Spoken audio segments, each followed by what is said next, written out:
నమస్కారం DTV news కి స్వాగతం హెడ్లైన్ చూద్దాం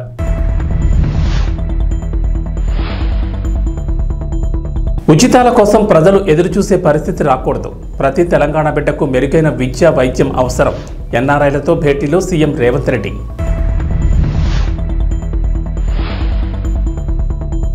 ఏపీలో వాలంటీర్లకు మరో షాక్ సాయంత్రం వరకు సర్కార్ డెడ్లైన్ వెంటనే వాటిని తొలగించాలని ఆదేశం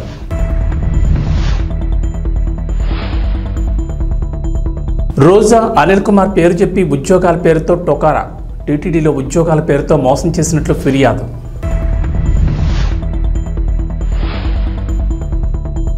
తెలంగాణకు వర్ష సూచన పలు జిల్లాల్లో మోస్తరు వర్షాలు భారీ వర్షాలకు ఛాన్స్ లేదన్న వాతావరణ శాఖ తెలంగాణలో పెట్టుబడులు తీసుకురావడమే లక్ష్యంగా సీఎం రేవంత్ రెడ్డి ఐటీ మంత్రి దుద్దిళ్ల శ్రీధర్బాబుతో ఉన్న బృందం 10 రోజుల అమెరికా పర్యటనకు వెళ్లిన సంగతి తెలిసిందే యుఎస్ పర్యటనలో సీఎం రేవంత్ బిజీగా గడుపుతున్నారు భారత కాలమానం ప్రకారం ఆదివారం రాత్రి న్యూజెర్సీలోని ఎన్ఆర్ఐలతో సీఎం రేవంత్ రెడ్డి భేటీ అయ్యారు ఈ సందర్భంగా మాట్లాడిన రేవంత్ తెలంగాణలో కాంగ్రెస్ గెలుపుకు ఎన్ఆర్ఐల కృషి చాలా ఉందని అన్నారు ప్రత్యేక రాష్ట్రం మిగులు బడ్జెట్తో ఉన్న రాష్ట్రాన్ని అప్పుల రాష్ట్రంగా మార్చిన 10 ఏళ్ల విధ్వంస తెలంగాణను అభివృద్ధి చేయాలంటే ఎన్ఆర్ఐల సహకారం చాలా అవసరమన్నారు తెలంగాణ ఆర్థికంగా దృఢంగా అభివృద్ధి చెందాలంటే ఉచితాలు మంచివి కావని సీఎం రేవంత్ అభిప్రాయపడ్డారు కానీ ప్రస్తుతం కొందరి పేదలకు అర్హులకు ఉచితాలు అవసరమని చెప్పారు ప్రతి ఒక్కరికి ఉద్యోగ అవకాశం కల్పించాలని చేతివృత్తులను ప్రోత్సహించి ప్రభుత్వం ఇచ్చే ఉచితాల కోసం ప్రజలు ఎదురుచూసే పరిస్థితి రాకుండా చేయడమే తమ లక్ష్యమన్నారు ప్రతి తెలంగాణ బిడ్డకు మెరుగైన విద్య వైద్యం అవసరమని సీఎం రేవంత్ వ్యాఖ్యానించారు రాష్ట్రానికి ఆదాయ మార్గాలు సమకూర్చినప్పుడే ఏదైనా సాధ్యమన్నారు పెట్టుబడులు పెట్టడానికి సహకరించండి హైదరాబాదు తెలంగాణ రాష్ట్రం భారతదేశంలో ఉన్న 29 రాష్ట్రాలలో ఒక రాష్ట్రం కింద మీరు పరిగణించకండి చాలామందికి ఆంధ్రప్రదేశ్తోనో బెంగళూరుతోనో తమిళనాడుతోనో తెలంగాణ హైదరాబాద్ పోటీ పడుతుందని అంటున్నారు నేను అట్లా అనుకోవడం లేదు నేను తెలంగాణ రాష్ట్రాన్ని ప్రపంచంతోనే పోటీ పడాలనుకుంటున్నాను పెట్టుబడిదారులు ఎవరు వచ్చినా రెడ్ కార్పెట్ వెల్కమ్ చేయడానికి రాష్ట్ర ప్రభుత్వం సిద్ధంగా ఉంది మీ పెట్టుబడులకు మాది గ్యారంటీ మీ పెట్టుబడులకు లాభసాటిగా మీకు సహకరించడానికి రాష్ట్ర ప్రభుత్వం పాలసీలను తీసుకొస్తుంది సమస్యల మీద మాట్లాడమంటే మేము మాట్లాడాం పోడియం దగ్గరకు వచ్చి మేము ధర్నా చేస్తాం మమ్మల్ని మార్షల్స్ను పెట్టి బయటపడేయండి మీరు చెప్పే కఠోరమైన నిజాలు వినడానికి మేము సిద్ధంగా లేము అన్నట్టుగా ప్రతిపక్ష పార్టీ వ్యవహరించింది శాసనసభలో జరుగుతున్న చర్చలలో పాల్గొనకుండా తప్పించుకునే ప్రయత్నం చేసిన ఎవరిని బయటికి వదలలేదు శాసనసభలో తెల్లవారుజామున వరకు వాళ్ళని కూర్చోబెట్టి చర్చల్ని నిర్వహించే కార్యక్రమం కాంగ్రెస్ పార్టీ చేసింది ఆంధ్రప్రదేశ్ ప్రభుత్వం రాష్ట్ర వ్యాప్తంగా గ్రామ వార్డు వాలంటీర్లు సచివాలయాల ఉద్యోగులకు కీలక ఆదేశాలు జారీ చేసింది రాష్ట్ర వ్యాప్తంగా ఉండే గ్రామ వార్డు సచివాలయాల సిబ్బంది వాలంటీర్లను అలర్ట్ చేసింది గత ప్రభుత్వ హయాంలో వివిధ సంక్షేమ పథకాలు ప్రజలకు చేరవేసే ఉద్దేశంతో ఆయా క్లస్టర్ సభ్యులతో క్రియేట్ చేసిన వాలంటీర్ వాట్సాప్ టెలిగ్రామ్ గ్రూపులను తక్షణమే డిలీట్ చేయాలని ప్రభుత్వం ఆదేశించింది గత ప్రభుత్వ హయాంలో ఎటువంటి ఆదేశాలు లేకుండానే వాలంటీర్లు స్వయంగా తమ క్లస్టర్ పరిధిలో ఉన్న సభ్యులను చేర్చి వాట్సాప్ గ్రూపులను టెలిగ్రామ్ గ్రూప్స్ను క్రియేట్ చేశారని వీటి ద్వారా ప్రస్తుత ప్రభుత్వ వ్యతిరేక ప్రచారాలకు వాటిని వినియోగిస్తున్నారనే ఆరోపణలు వచ్చాయి ఈ క్రమంలో ప్రభుత్వం సీరియస్గా తీసుకుంది వెంటనే అటువంటి క్లస్టర్ గ్రూపులను ఆగస్టు 5 సాయంత్రం 5 గంటలలోపు డిలీట్ చేయాలని ఆదేశించింది మాజీ మంత్రులు రోజా అనిల్ కుమార్ యాదవ్ చిక్కుల్లో పడ్డారు ఇద్దరిపై భారీగా ఫిర్యాదులు వచ్చాయి మంగళగిరి జనసేన పార్టీ కేంద్ర కార్యాలయంలో నిర్వహించిన వినతుల స్వీకరణలో బాధితులు జనసేన పార్టీ ఎమ్మెల్యే లోకం నాగమాధవ్కి ఫిర్యాదు చేశారు టీటీడీలో ఉద్యోగాలు ఇప్పిస్తామని చెప్పి మాజీ మంత్రులు రోజా అనిల్ కుమార్ యాదవ్ల పేరుతో గీతామాధురి అనే మహిళ ఒక్కొక్కరి నుంచి 5 లక్షలు వసూలు చేసినట్లు ఆరోపిస్తున్నారు దాదాపు 40 మంది దగ్గర డబ్బులు తీసుకుని అప్పటి ఈవో ధర్మారెడ్డి సంతకాలతో నియామక పత్రాలు ఐడి కార్డులు ఇచ్చి మోసం చేసినట్లు ఫిర్యాదు చేశారు గతంలోని ఈ మోసంపై పోలీసులకు ఫిర్యాదు చేసినా పట్టించుకోలేదని ఆరోపిస్తున్నారు తాము చెల్లించిన 5 లక్షలు తిరిగి ఇప్పించి తమకు న్యాయం చేయాలని వారు రిక్వెస్ట్ చేశారు ఈ విషయంపై ఎమ్మెల్యే నాగమాధవి వెంటనే విజయవాడ పోలీస్ కమిషనర్తో ఫోన్లో మాట్లాడారు బాధితులకు న్యాయం చేయాలని నకిలీ నియామక పత్రాలపై విచారణ చేపట్టాలన్నారు తాను పనిచేస్తున్న కంపెనీ తనతో పాటు చాలా మంది ఉద్యోగులకు జీతాలు చెల్లించడం లేదని 6 నెలలుగా ఇబ్బంది పడుతున్నామని విజయవాడకు చెందిన శ్రీలక్ష్మి అనే మహిళ వినతిపత్రం అందజేశారు శ్రీకాళహస్తి ఆలయంలో సరికొత్త రికార్డు నమోదైంది ఆదివారం రాహుకేతు పూజల సంఖ్య ఆలయ చరిత్రలో తొలిసారిగా రికార్డు స్థాయిలో జరిగాయి ఆలయంలో రాహుకేతు సర్పదోష నివారణ పూజలు 5 రకాల ధరల టికెట్లపై వేరువేరుగా ఉంటాయి 14 నెలల క్రితం 5 రకాల టికెట్లు 7,200 విక్రయించడంతో రికార్డు నమోదైంది తాజాగా ఆషాఢ అమావాస్య ఆదివారం కలిసి రావడంతో ఈ ఒక్కరోజు 9,168 రాహుకేతు పూజ టికెట్లు విక్రయించారు దీంతో ఆలయ చరిత్రలో సరికొత్త రికార్డుగా నమోదైంది ఉదయం నుంచి సాయంత్రం వరకు ముక్కంటి ఆలయంలోని రాహుకేతు మండపాలు భక్తుల రద్దీతో కిక్కిరిసిపోయాయి. అంతేకాదు శ్రీకాళహస్తి ఆలయానికి ఒక్క రోజులో ₹1 కోటి ఆదాయం వచ్చింది. స్వామివారికి సేవలు, దర్శనాలు, ప్రసాదాలు, వసతి సముదాయాలు, విరాళాల ద్వారా ₹1,90,356,000 ఆదాయం సమకూరింది. శ్రీకాళహస్తి ఆలయంలో 500 టికెట్లు 5,183, 750 టికెట్లు 2,288, 1,500 టికెట్లు 933, 2,500 టికెట్లు 610, 5,000 టికెట్లు 154 కలిపి మొత్తం 9,168 రాహుకేతు పూజలు జరిగినట్లు ఈవో ఎన్వీఎస్ఎన్ మూర్తి తెలిపారు. అలాగే 5 రకాల ప్రసాదాలు, 29,505 ప్యాకెట్లు విక్రయించారు. ఈ సంఖ్య కూడా రికార్డు స్థాయికి దగ్గరగా ఉంది. స్థానిక ఎమ్మెల్యే బొజ్జల సుధీర్ రెడ్డి సూచనలతో ఆలయ deputy EO NR Krishna Reddy, AEO Lokesh రెడ్డితో పాటు పలువురు అధికారులు సమన్వయం చేసుకున్నారు. భక్తులకు ఎలాంటి ఇబ్బంది లేకుండా ఏర్పాట్లు చేశారు. ఆంధ్రప్రదేశ్ వ్యవసాయ శాఖ మంత్రి అచ్చెన్నాయుడు రైతులకు శుభవార్త చెప్పారు. అధిక వర్షాలతో పంటలు నష్టపోయిన రైతులను త్వరగా ఆదుకుంటామని ప్రకటించారు. ఏపీ సచివాలయంలో సంబంధిత అధికారులతో సమీక్ష సమావేశం నిర్వహించారు. పలు కీలక అంశాలపై చర్చించారు. అధికారులకు మంత్రి అచ్చెన్న కీలక సూచనలు, సలహాలు ఇచ్చారు. అంతేకాదు ఇటీవల అధిక వర్షాలకు వరి నారుమళ్లు నష్టపోయిన రైతులకు 80% రాయితీపై వరి విత్తనాలు పంపిణీ చేస్తామని తెలిపారు. ఇటీవల వర్షాల దెబ్బకు అనకాపల్లి, కాకినాడ, తూర్పుగోదావరి, పశ్చిమ గోదావరి, ఏలూరు జిల్లాల్లో 1,406 హెక్టార్లలో నారుమళ్లు, 33,000 హెక్టార్లలో వరి నారుమళ్లు దెబ్బతిన్నాయని చెప్పారు. ఇలా నారుమళ్లు నష్టపోయిన రైతుల కోసం 6,356 క్వింటాళ్ల వరి విత్తనాలను రాష్ట్ర విత్తనాభివృద్ధి సంస్థ ద్వారా పంపిణీ చేయడానికి సిద్ధం చేశామన్నారు. బాధిత రైతులు స్థానిక రైతు సేవా కేంద్రాల ద్వారా రాయితీ వరి విత్తనాలు పొందాలని సూచించారు. ముఖ్యమంత్రి చంద్రబాబు ఆదేశాల మేరకు మంత్రుల బృందం ముంపు ప్రాంతాల్లో పర్యటించిన విషయాన్ని గుర్తు చేశారు. రాష్ట్ర జిల్లాల వ్యవసాయ శాఖ అధికారులు, వ్యవసాయ శాస్త్రవేత్తలతో సమీక్షలు చేసి ముందుగానే రైతుల అవసరాలకు తగిన ప్రత్యామ్నాయ పంటల ప్రణాళికలు తయారు చేస్తున్నామన్నారు. రైతు అంటే ఒక ఖరీఫ్లో ఉన్నవాడే రైతు కాదు, రబీలో కూడా పండించిన వాడే రైతు. 16 నుంచి 19 వరకు తెలుగుదేశం ప్రభుత్వం అధికారంలో ఉండేటప్పుడు ప్రతి సంవత్సరం ఖరీఫ్కి, రబీకి ఇన్సూరెన్స్ చేసి సకాలంలో ఇన్సూరెన్స్ కంపెనీకి చెల్లించి 110, 120, 130, 170% వరకు కూడా సకాలంలో రైతులకు ఇన్సూరెన్స్ అందే విధంగా బ్రహ్మాండమైనటువంటి కార్యక్రమం చేశాం. ప్రభుత్వం 2019లో వచ్చింది. ముందు ₹1 కట్టమన్నారు. తర్వాత అది కూడా కట్టొద్దు, ఉచితంగా మేము బీమా చేస్తామని చెప్పారు. ఇన్సూరెన్స్ కంపెనీలు అయితే సకాలంలో మనకి ఇవ్వటం లేదు.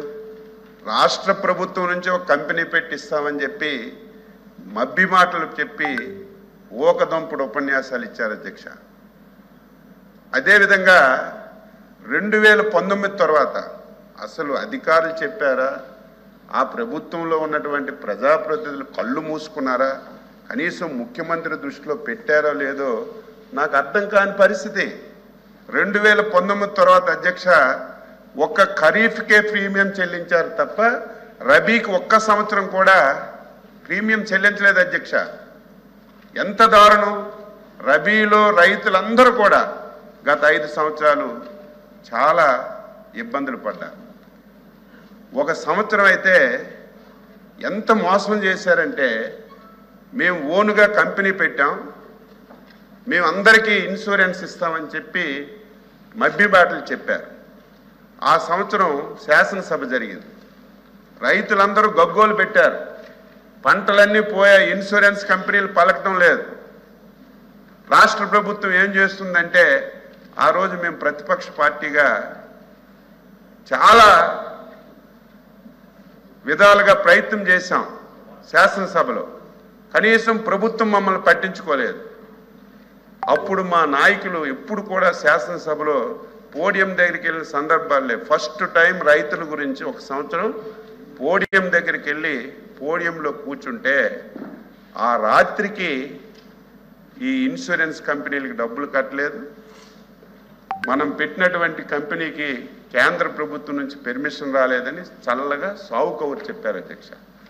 అప్పుడు రైతుల నుంచి తీవ్రమైనటువంటి వ్యతిరేకత వస్తే ఆ ఒక్క సంవత్సరం రాష్ట్ర ప్రభుత్వం నుంచి డైరెక్ట్గా కొంతవరకు చెల్లింపులు చేశారు తప్ప ఒక్క సంవత్సరం కూడా రైతులకి సకాలంలో ఇన్సూర్ ఇచ్చే పరిస్థితి రాష్ట్రంలో ఎప్పుడూ లేదు.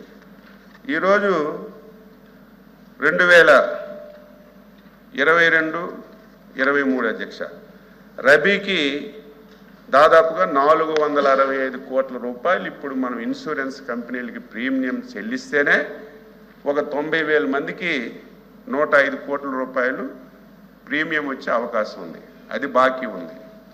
అదేవిధంగా ఖరీఫ్కి 1287 కోట్లు చెల్లించాలి రాష్ట్ర ప్రభుత్వం. కనీసం దాని మీద దృష్టి పెట్టలేదు. నేను మొన్న చూస్తే ఆశ్చర్యం వేసింది.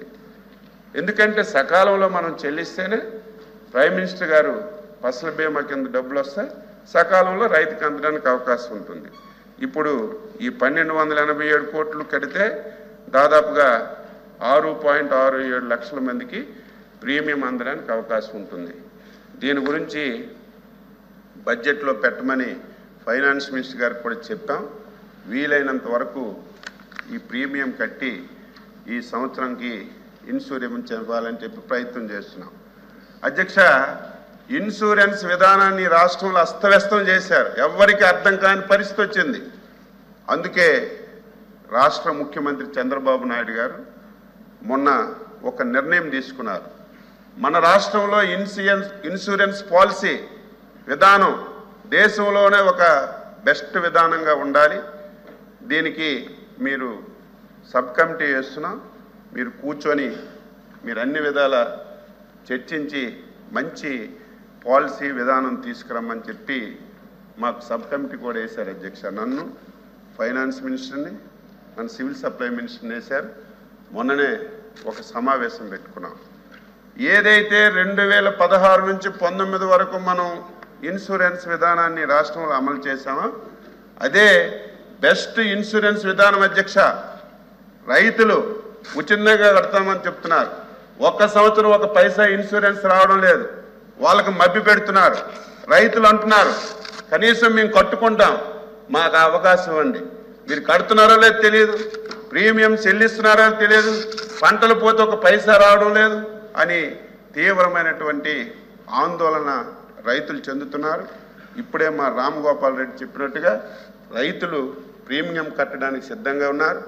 మళ్ళీ ఆ విధానాన్నే తీసుకురావాలని పబ్లిక్ రైతుల కాంట్రిబ్యూషన్, ప్రధానమంత్రి ఫసల్ బీమా యోజన, రాష్ట్ర ప్రభుత్వం కలిసి ది బెస్ట్ పాలసీని మళ్ళీ తీసుకురావడానికి నిర్ణయం చేశాం. అయితే ఇంకొక ప్రశ్న వేశారు. తెలంగాణలో అమలవుతున్న మధ్యాహ్న భోజన పథకం తరచూ వార్తల్లో నిలుస్తోంది. భోజనంలో నాణ్యత లేకపోవడం, కలుషిత ఆహారం, ఇలా కారణం ఏదైనా తరచూ విద్యార్థులు అనారోగ్యాలకు గురవుతూ ఆసుపత్రుల పాలవుతున్నారు. రాష్ట్రంలో వరుస ఘటనలు చోటు చేసుకుంటుండటంతో అధికారులు మధ్యాహ్న భోజనంతో పాటు ప్రభుత్వ హాస్టళ్లలో అధికారులు తనిఖీలు చేపట్టారు. కాగా ఇప్పుడు పాఠశాలలో సరైన భోజనం పెట్టకపోవడంతో విద్యార్థులు కారం, నూనె వేసుకుని తింటున్న ఘటన ఇప్పుడు సర్వత్రా చర్చనీయాంశంగా మారింది. ఈ ఘటనపై మాజీ మంత్రి బీఆర్ఎస్ ఎమ్మెల్యే హరీష్ రావు తీవ్రంగా స్పందించారు. నిజామాబాద్ జిల్లా కోటగిరి మండలం కొత్తపల్లి ప్రభుత్వ పాఠశాలలో శుక్రవారం సరైన భోజనం లేక ఆకలితో ఉన్న విద్యార్థులు కారం, నూనెతో అన్నం కలుపుకొని కడుపు నింపుకున్నారని, ప్రభుత్వం భావి భారత పౌరుల పట్ల ఇంత బాధ్యతారహిత్యంగా వ్యవహరించడం బాధాకరమంటూ హరీష్ రావు ట్వీట్ చేశారు. విద్యార్థులకు పౌష్టికాహారం కోసం అందించే సీఎం బ్రేక్ఫాస్ట్ పథకాన్ని ప్రభుత్వం పూర్తిగా అటకెక్కించిందని, ఇప్పుడు మధ్యాహ్న భోజనం అందించడంలో కూడా తీవ్రంగా విఫలమైందని మండిపడ్డారు. ఇది కాంగ్రెస్ ప్రభుత్వ నిర్లక్ష్య వైఖరికి నిదర్శనమని హరీష్ రావు ఆరోపించారు. మధ్యాహ్న భోజన పథకానికి సంబంధించిన భోజన సామగ్రి బిల్లులు, కుక్ కమ్ హెల్పర్ల వేతనాలు పెండింగ్ ఉండడం వల్ల విద్యార్థులకు సరైన భోజనం అందడం లేదని హరీష్ రావు ఆరోపించారు. డిప్యూటీ సీఎం మల్లు భట్టి విక్రమార్క వెంటనే స్పందించి మధ్యాహ్న భోజన పథకం పెండింగ్ బిల్లులను, కార్మికుల జీతాలను చెల్లించి ప్రభుత్వ పాఠశాలలో చదువుకునే విద్యార్థుల కడుపు నింపాలని హరీష్ రావు డిమాండ్ చేశారు.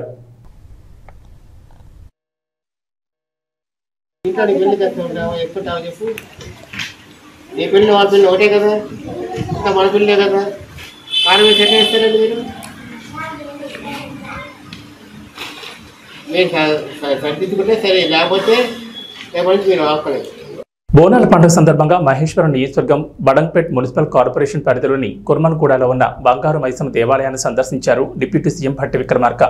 వేద పండితులు ప్రత్యేక పూజలు నిర్వహించి తీర్థప్రసాదాలు అందజేశారు. ఈ సందర్భంగా ఆలయం వద్దకు వచ్చిన కాసువాగు రైతులు, ఇతర సమస్యలు ఉన్నవారు డిప్యూటీ సీఎంకి వినతిపత్రాలు అందజేశారు. వినతిపత్రాలు తీసుకుని వారి సమస్యలను పరిశీలించి సంబంధిత అధికారులతో విచారణ చేయించి చర్యలు తీసుకుంటానని హామీ ఇచ్చారు.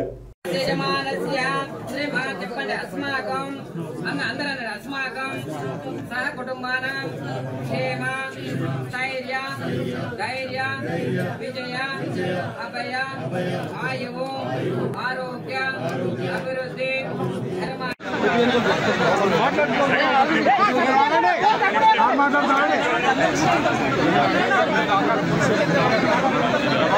మాట్లాడు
hero Ram double smart trailer ఇప్పుడు సోషల్ మీడియాలో సందడి చేస్తోంది. రామ్ పూరి జగన్నాథ్ అభిమాన్ని ఆకట్టుకునేలా ఆ ట్రైలర్ ఉంది.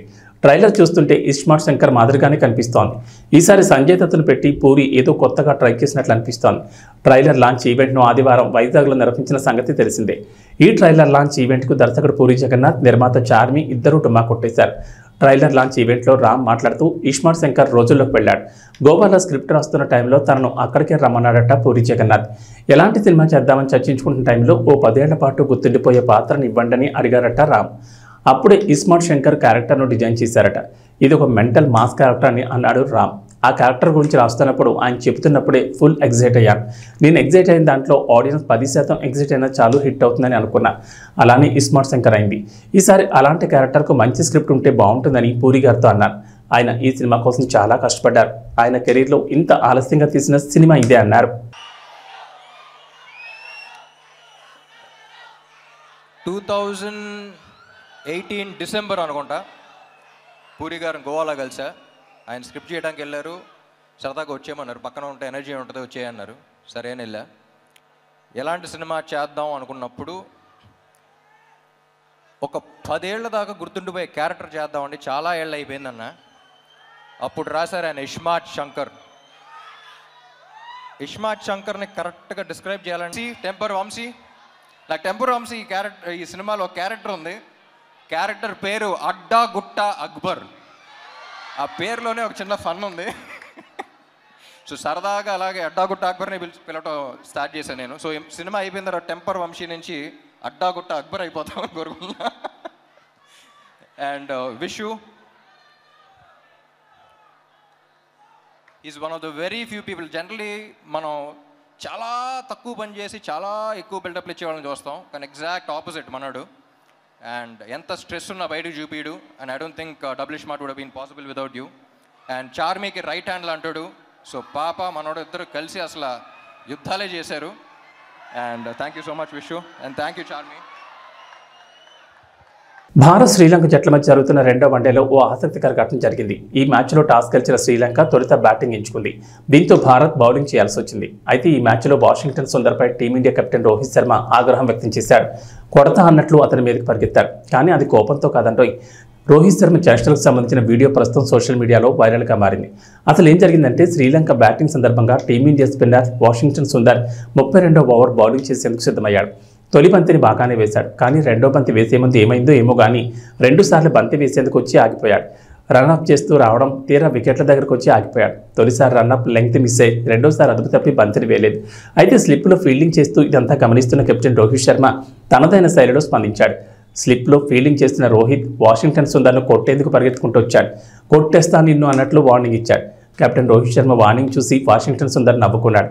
వికెట్ కీపర్ కేఎల్ రాహుల్ సైతం నవ్వుకున్నాడు. ఈ వీడియో ప్రస్తుతం నెట్టింట వైరల్గా మారింది. తెలంగాణలో గత 15 రోజులుగా వర్షాలు కురుస్తూనే ఉన్నాయి. జూన్ మాసంలో అడపాదడపా వర్షాలు కురిసినా జూలైలో మాత్రం వర్షాలు దంచుకొడుతున్నాయి.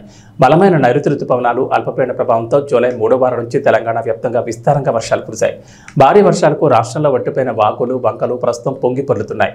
గతంలో అడిగట్టిన జలాశయాలు చెరువులు నిండుకుండలు తలపిస్తున్నాయి. ప్రాజెక్టులు సైతం జలకళతో ఉట్టిపడుతున్నాయి. అయితే నేడు రాష్ట్రంలో వర్షాలపై హైదరాబాద్ వాతావరణ శాఖ అధికారులు కీలక అప్డేట్ ఇచ్చారు. నేటి నుంచి మరో 5 రోజుల పాటు తెలంగాణలో వర్షాలు కురుస్తాయని చెప్పారు. ఓ మోస్తరు నుంచి భారీ వర్షాలకు ఛాన్స్ ఉన్నట్లు వెల్లడించారు. రోజంతా ఆకాశం మేఘావృతమై ఉంటుందని, రాత్రి 8 తర్వాత దక్షిణ తెలంగాణ, హైదరాబాద్ పరిసరాల్లో ఓ మోస్తరు జల్లుడు పడే ఛాన్స్ ఉంది. రాత్రి 10 తర్వాత తూర్పు తెలంగాణ జిల్లాలో వర్షాలకు ఛాన్స్ ఉందన్నారు. జిల్లాల వారీగా చూస్తే నేడు ప్రధానంగా నిర్మల్, నిజామాబాద్, జగిత్యాల, మంచిర్యాల, సిరిసిల్ల, ఆదిలాబాద్, ఆసిఫాబాద్, వికారాబాద్, మెదక్, రంగారెడ్డి, కొత్తగూడెం, కామారెడ్డి, సిద్దిపేట, మెదక్, ములుగు, భూపాలపల్లి జిల్లాలో ఓ మోస్తరు వర్షాలకు అవకాశం ఉందన్నారు. ఈ మేరకు ఆయా జిల్లాలకు అధికారులు ఎల్లో అలర్ట్ జారీ చేశారు. మిగిలిన జిల్లాలో తేలికపాటి వర్షాలు పడతాయన్నారు. ఏబీ బులెటిన్ విశేషాలు. నమస్కారం.